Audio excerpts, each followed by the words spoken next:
আমি আল্লাহর কাছে আবদার করবে, আল্লাহ বলবে রে ও জাহান্নাম একটু অপেক্ষা কর, আমি আল্লাহ বিচারটা শেষ করিয়া দে।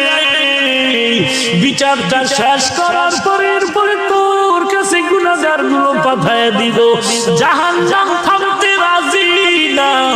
আল্লাহ তাআলা বলেন ও জাহান্নামের শিকল দিয়া ধরে রাখ, জাহান্নামকে শিকল দিয়া বেঁধে রাখ। 70,000 রহমতের ফেরেশতারা জাহান্নামটাকে বেঁধে ধরে রাখতে পারে না। আমার নবী সিজদায় পড়ে কাঁদেন, আল্লাহ জাহান্নামের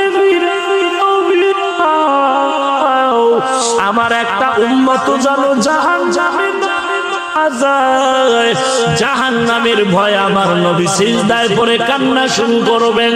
আল্লাহ বলেন ও নবী আপনি একটুও কাঁদবেন না, আপনার উম্মতের জাহান্নামে আমি আল্লাহ দিব না। আল্লাহ কুদরতের হাতে একটু পানি দিয়া ফেরেশতাকে বলবে জাহান্নামের গায়ে ছিটায়া দাও। আল্লাহর দাও কুদরতের হাতের পানি জাহান্নামের গায়ে ছিটায়া দাও, মাত্র জাহান্নাম পেছন দিকে দৌড়াবে। ফেরেশতারা বলবেন ওরে মালিক, শিকল দিয়া যেই জাহান্নামের ধরে রাখতে পারি না, একটু সামান্য পানি দেওয়া মাত্র জাহান্নাম পেছনে চলে গেল। এটা কেমন বরকতের পানি? এটা কি জমজমের পানি নাকি কাউসারের পানি নাকি আবে হায়াতের পানি?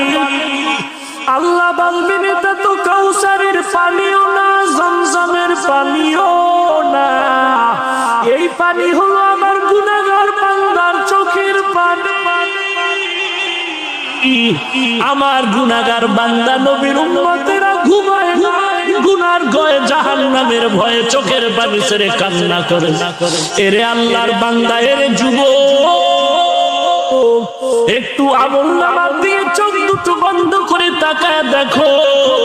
গুনার কারণে আমার হাত না পাক, আমার জিহ্বা না পাক, আমার অন্তর না পাক। গুনার কারণে আমার চোখ দুটো না পাক, আমার পা না পাক। আমার মতো জাহান্নামের আসামি আর কেউ নাই। আজকে এই ময়দানে চোখের পানি ছেড়ে আল্লাহকে মায়া করে ডাক দাও রে মালিক,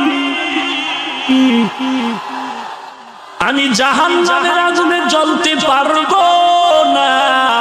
কেউ যদি একটা ব্যাগ দিয়া বাড়ি দেয় সহ্য করতে পারি না রে আল্লাহ। গুনাহ নিয়ে কবরে গেলে কবরের মাটির চাপ কেমনে সহ্য করবো রে মালিক? গুনার কারণে আমার দিলটা পাথর হয়ে গেল, চোখে পানি না।